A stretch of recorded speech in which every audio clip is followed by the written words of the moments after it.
welcome back to Language, Culture, and Dr. Lou, where what we do on this channel, of course, if you're new to it, is we explore language and culture. And so tonight's topic is fact versus fiction. And I wanted to mention how, I wanted to talk about how often we consume en masse works of fiction, whether it be in literature or in so-called historical films or period pieces and things like that. And then we walk away with the impression that we learned actual historical facts. Whereas we're sort of, in order to do that, we kind of have to ignore the fact that it's a work of fiction that we just read or watched and all that.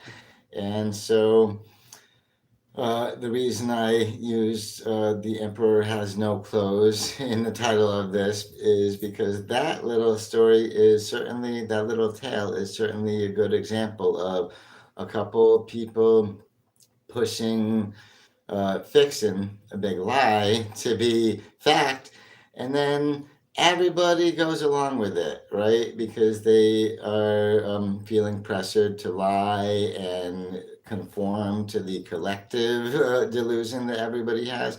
And so I will get around to a reading of that much later on.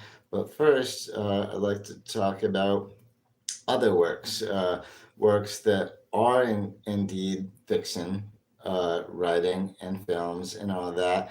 But some people end up thinking that they're fact, that they're getting some real history facts out of them, when really you're getting a very well narrated story, a well crafted story instead.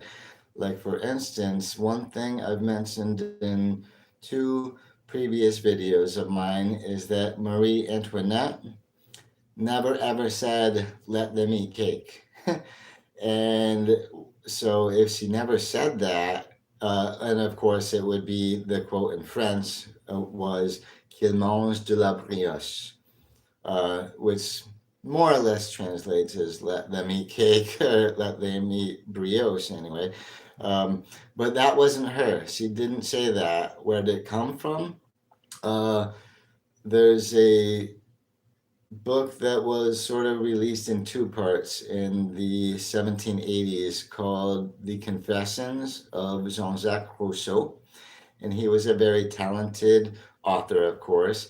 And so he wrote this, and this was actually written between 1765 and 1770. So this was before Marie Antoinette was even the Queen of France. She wasn't even queen yet on the writing of this. And the person who actually said this, the quotation is from a character in the Confessions of Jean Jacques Rousseau, who's called the Ideal Princess, or La Princesse Idéale. And so she's the one who said, let them eat cake. But somehow, even though this was just something from a work of fiction, and the character didn't even bear the name Marie Antoinette, people decided, oh, that's because Marie Antoinette must have actually said that, and so it's a false collective memory, pretty much, which kind of reminds me of the Mandela effect, but it's not really exactly the same thing, because I wouldn't say it's a false shared memory. I would say it's just false shared misinformation. And so that's what got me thinking of this topic of what other works of fiction, what other things from works of fiction have people taken as if it were a true historical fact. And that brings me to, well, before talking to about some written works, I'd like to mention two movies that reminds me of, and these are total period pieces. So they do give us a certain depiction of what it was like at different points in time and space, but they're not actual historical documentaries. We're not giving actual historical facts to it. And the first of those is called Gone with the Wind, right? Gone with the Wind. That was, I think, all the way back from 1930s or something like that. But the period it was about was the American Civil War. And so that's one thing that a lot of people who watch this might think, oh, now I have a good representation of, and so a very good idea of how society functioned and how um, race relations worked back in the Civil War time, and but that's really not true. That's again, it's a work of fiction. They painted a very compelling story, and it's an interesting movie. I do like it, but it's certainly not an accurate representation of the way race relations or society worked back then. Um, One thing I would suggest if you is you watch Gone with the Wind, and then also go watch another movie about the same time period, like Django Unchained, for instance, which is also set during slavery in the South. And they paint two very, very different pictures of how society worked and how racial relations worked and all that. So, so yeah, again, Gone with the Wind is not a historical documentary, right? It's a period piece, and so please remember it's just fiction, and so you have to find your accurate history somewhere else. Now, another movie I wanted to mention is because this one is often pointed to as just chock full of historical inaccuracies, even though when you're watching the movie, it seems like, oh, we must be getting a little piece of history here, and that is Braveheart. And Braveheart, of course, is super historically inaccurate in a ton of ways, in part because this movie was largely based on a poem, and this poem is pretty famously inaccurate itself.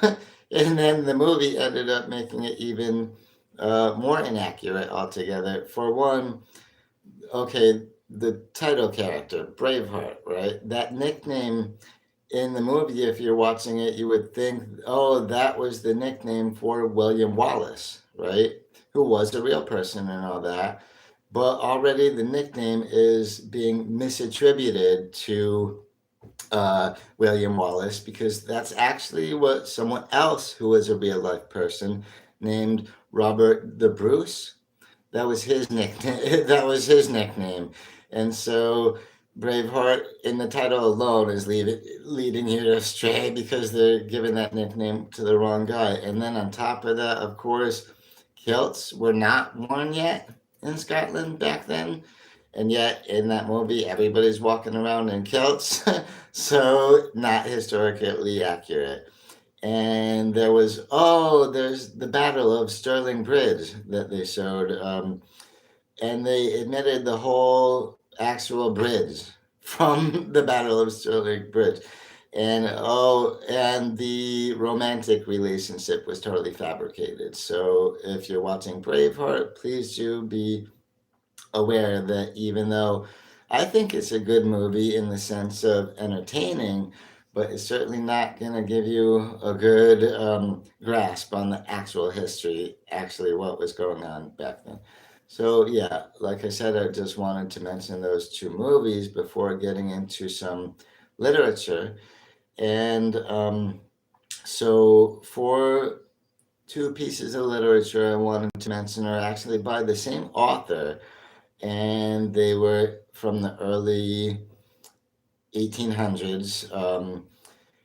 The author's name is Washington Irving, and so you might know him, especially if you're a local from the Hudson Valley in New York State. You might have heard of him, right? He wrote in 1819 The Legend of Rip Van Winkle, and then in 1820 The Legend of Sleepy Hollow, right?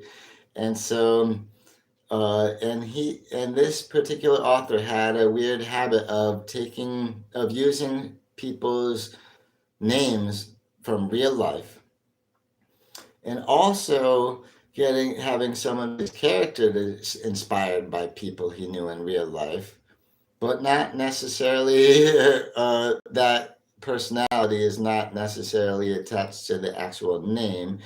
And one thing that makes people think that, well, Rip Van Winkle, I'll start with that story.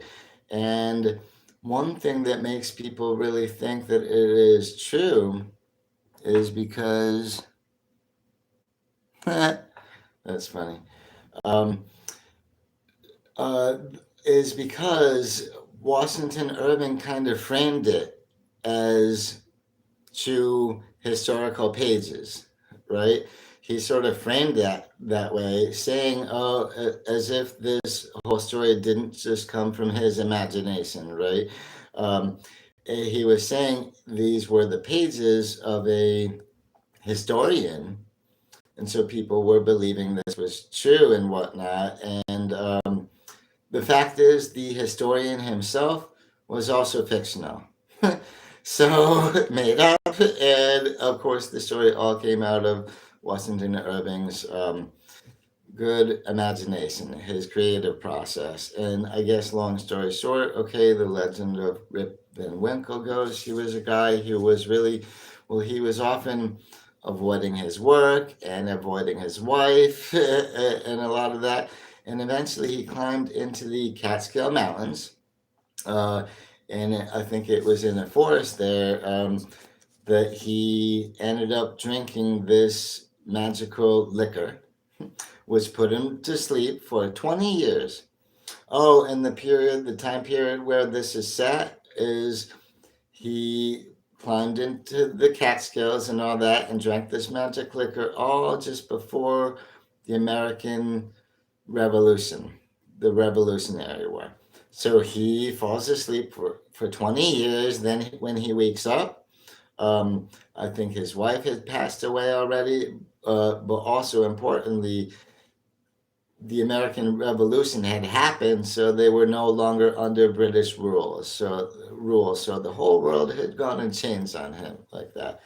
And it's funny that to me is such a tall tale, such a fantastic story that I have a hard time believing that people ever thought it was accurate or true, and yet people were still trying to point to who was the real life Rip Van Winkle, who was of course, a fictional Dutch American, but anyway, so not real.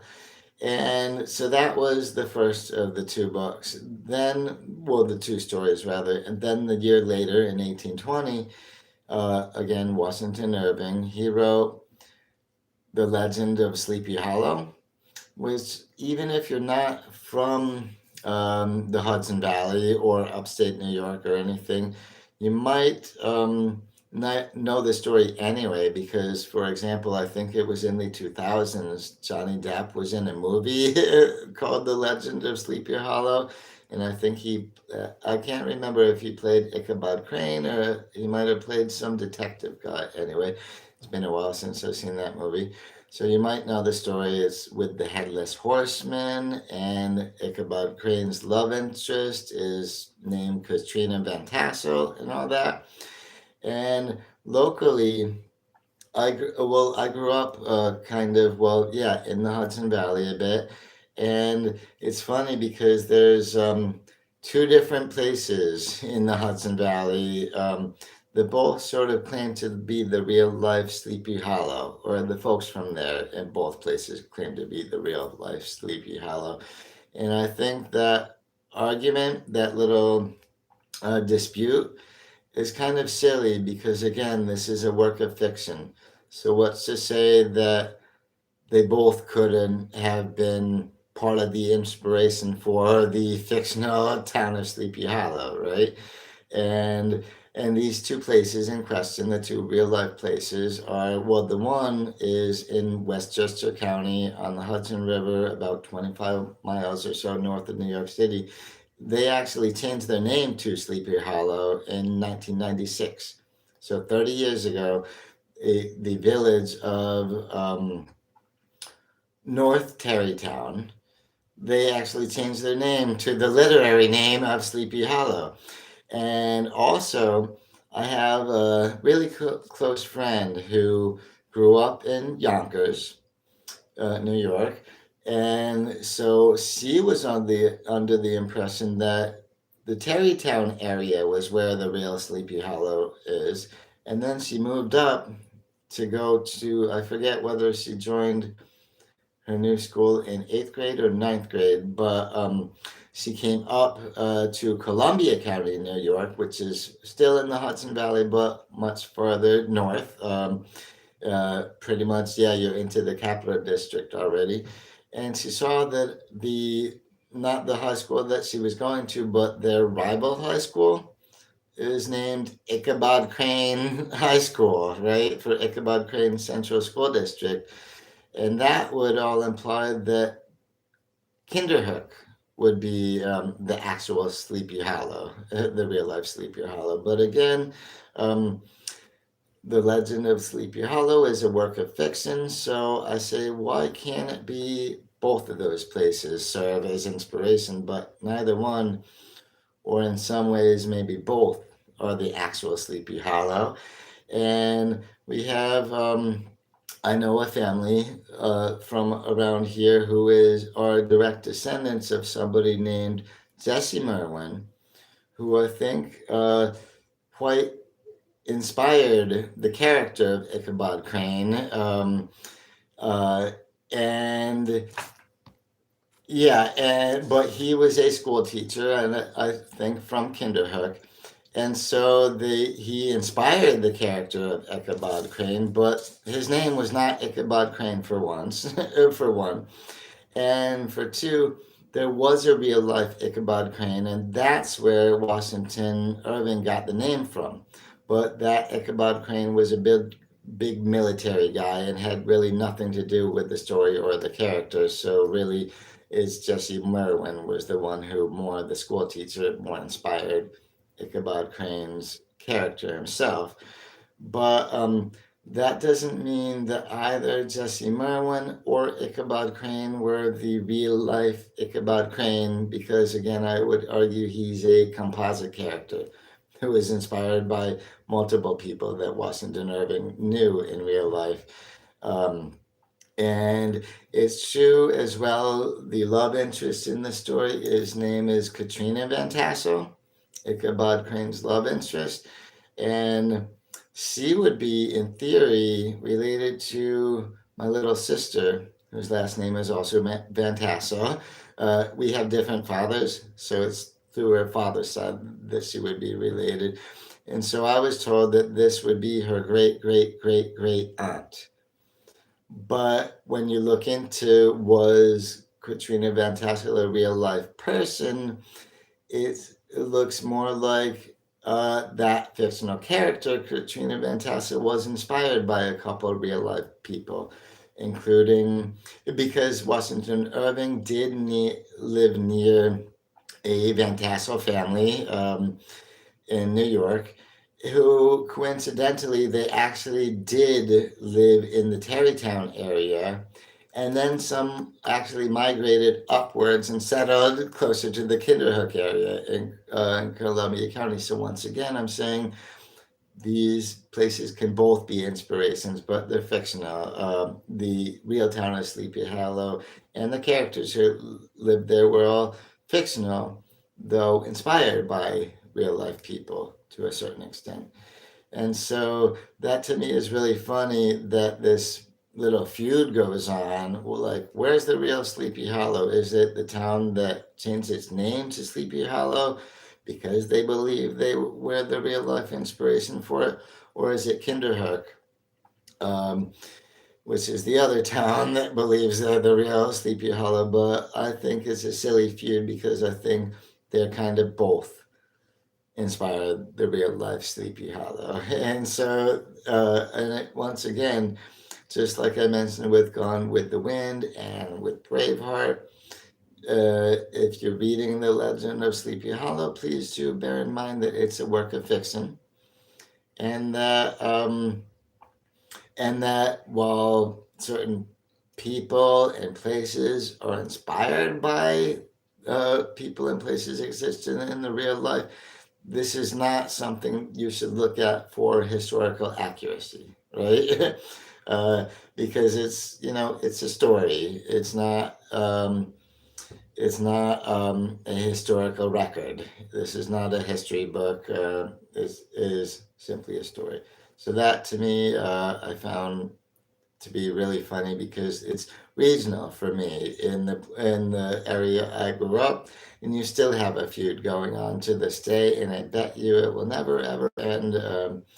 Because people like to share this collective delusion that this story represents some actual real life facts where it's, you know, it touches on it because again the author Washington Irving, he did use real people's names, and he did use personalities of certain real people that he knew, but those were not necessarily the exact um, characters that you see that you read about in his work. So there's that. And so, yes, so now I've mentioned how Marie Antoinette never said, let them eat cake, and how Gone with the Wind and Braveheart are both historically inaccurate to different degrees, but and for different reasons, but they're not documents of actual history, right? They're not a documentary presentation, rather, of actual history. They are nice storylines from works of fiction. And so that's yeah, and then on top of it, the works of Washington Irving, which I love that because that's a little more local for me. And so I guess and why the title of this live stream mentioned the emperor has no clothes is because just like in some ways the movies and works of literature that I mentioned were made as works of fiction, but people took away from them the impression that they had just learned actual history there. Um, which, although some of the events in both of those things could have been bordering on real history, right? Certain aspects were going on. These are not be taken as history. So, uh, again, the Emperor Has No Clothes is, of course, a reference to the Hans Christian Andersen fairy tale, The Emperor's New Clothes, right? And I wanted to use that to talk about that because it's an example. There's some swindlers in that story lying to everybody, saying, "Oh yeah, these are real clothes. These clothes are super beautiful," and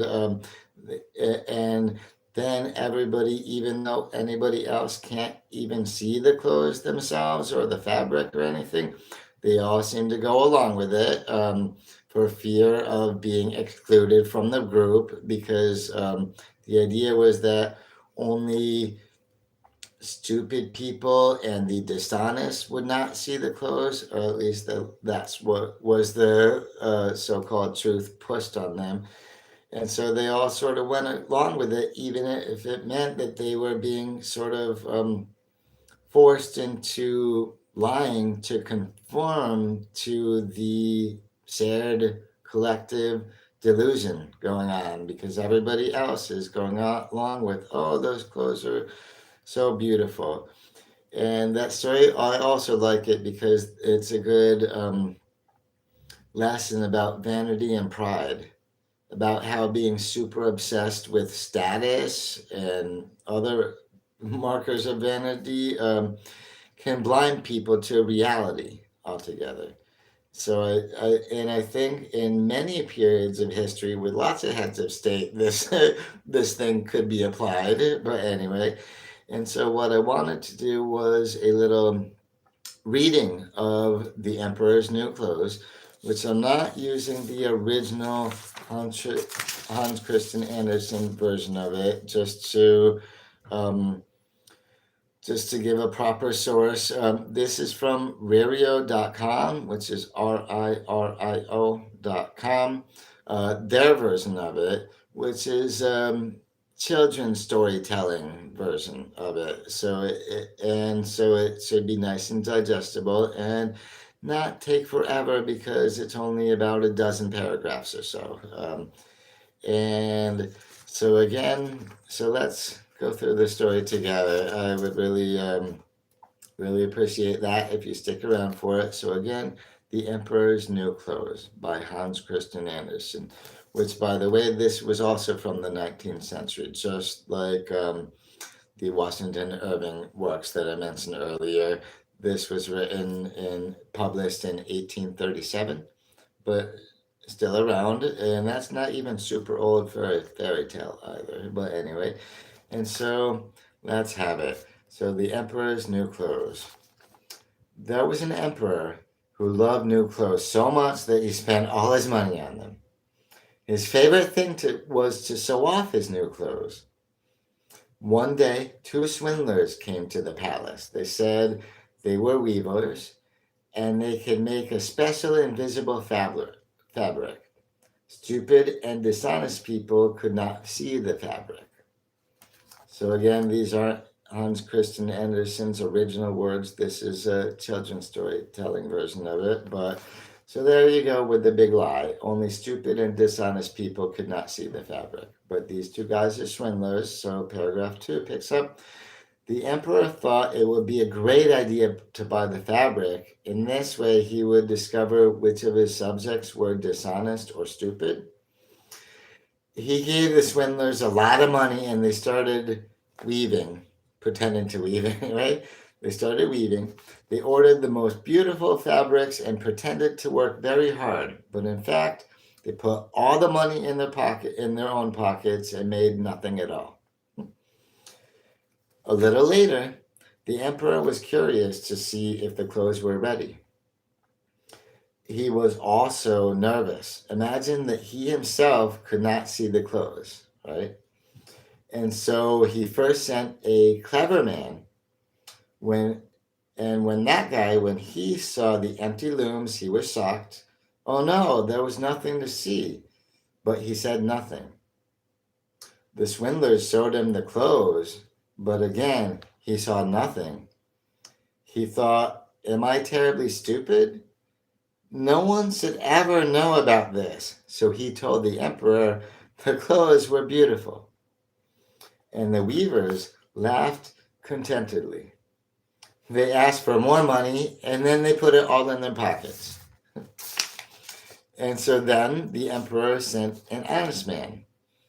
And the honest man, he too saw nothing at all. He was sure he was not stupid. So then he certainly wasn't honest. Of course, no one was supposed to know that. So he too pretended to be honest. And he said the clothes were beautiful. Now the emperor thought, I can't see anything. Oh no, sorry, I skipped a paragraph. Going back up. Then the emperor went to see for himself.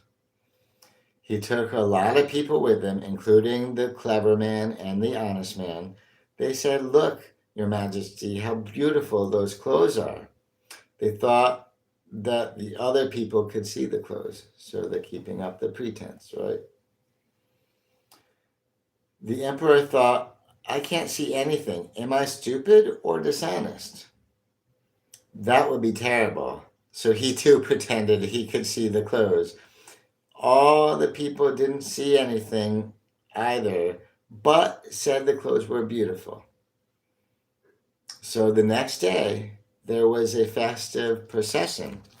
The whole night before, the imposters, the weavers, pretended to work hard.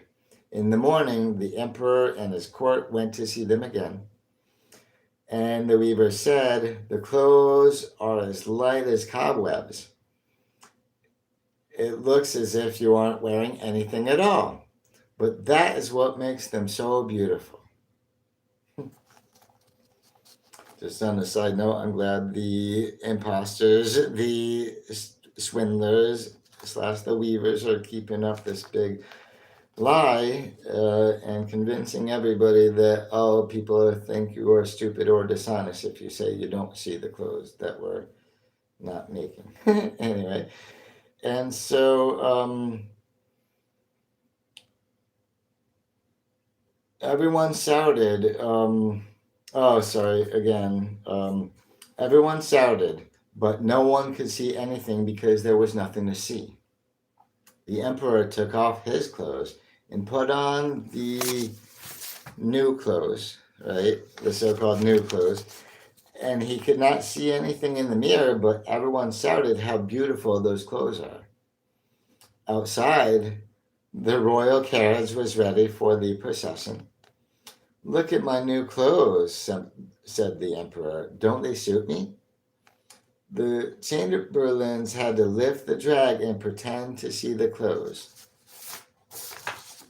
Oh, in Hans Christian Andersen's own word, I think he called them the pages, or at least that's the translation. But again, this is a children's storytelling version of it. And so now, just a couple of paragraphs left to go. So began the procession of the emperor in his new clothes. All the people in the street shouted how beautiful the clothes were, um, and how long the drag was. No one wanted to show that they could not see anything at all because that would mean they were stupid or dishonest, right? But suddenly a small child shouted, "The emperor is not wearing anything." And soon the news spread that the emperor was naked. All the people shouted, "The emperor is not wearing anything." When the emperor heard this, he believed that the people were right, but that it would be better if he pretended to be wearing clothes. And so his chamberlains just continued to lift his drag. And that's kind of where the story ends, which I think is a shame because I would like to see the swindlers get what's coming to them, right? If they were all found out already, unless unless the king is too embarrassed and still keeping up the pretext. But anyway, so I wanted to include that story a little bit because, again, that's a good example of how one falsehood can be pushed as if it were truth. And then you can get a whole collective community to go along with the whole thing because they're taking it to be fact, to be true. And I do like the moral of the story. I do like the story, and again, it's not just about. I mentioned how it's about vanity and pride. So obsessing with status, blinding you from reality, as well as with this habit, this fear that keeps you wanting to conform with the group, collective delusion, and whatnot. And also, there's an innocence to it, an innocence part to it, because it's uh, the little kid who finally said the emperor is not wearing anything. That kid represented uncorrupted honesty, right? You know how little kids are honest. Often when adults wouldn't be because it's rude or whatever. But anyway, I do like that about the story. But that really, I think, the Emperor's New Clothes is a good. Well, it's sort of a good example of why we might not want to just believe fiction as if it were fact, as if it were really reality. So please do know that if you're reading or watching any period piece that's especially one that's not even claiming to be documentary style accuracy, um, please take it for what it is, a good story, but something that you cannot be sure every single thing in there is a fact, because that's the thing about fiction. A lot of this stuff is just made to be a good, compelling narrative. And there you go. So that's, yeah, so thank you for sticking with me through the whole reading of the Emperor's New Clothes, and especially for considering what I mentioned about the couple movies, Gone with the Wind and Braveheart, as well as some works of literature which are fiction, like Jean Jacques Rousseau's Confessions or Washington Irving's Rip Van Winkle or The Legend of Sleepy Hollow. None of these are actual factual history. They just happen to be a little inspired by bits and pieces.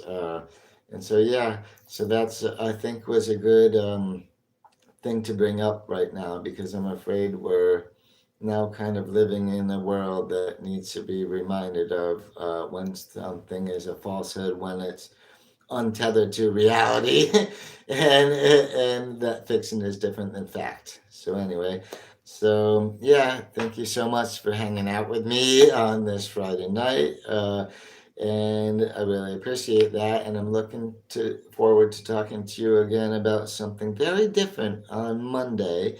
So yeah, Monday evening I will be live streaming again, so please do come around for that. And if you're not subscribed to the channel yet, please do consider subscribing and turning on the notifications from YouTube for the channel. That will help you know for sure when I'm going to be on. Anyway, so yeah, I look forward to talking to you again very soon. And until then, catch you around next time. Bye bye. Au revoir.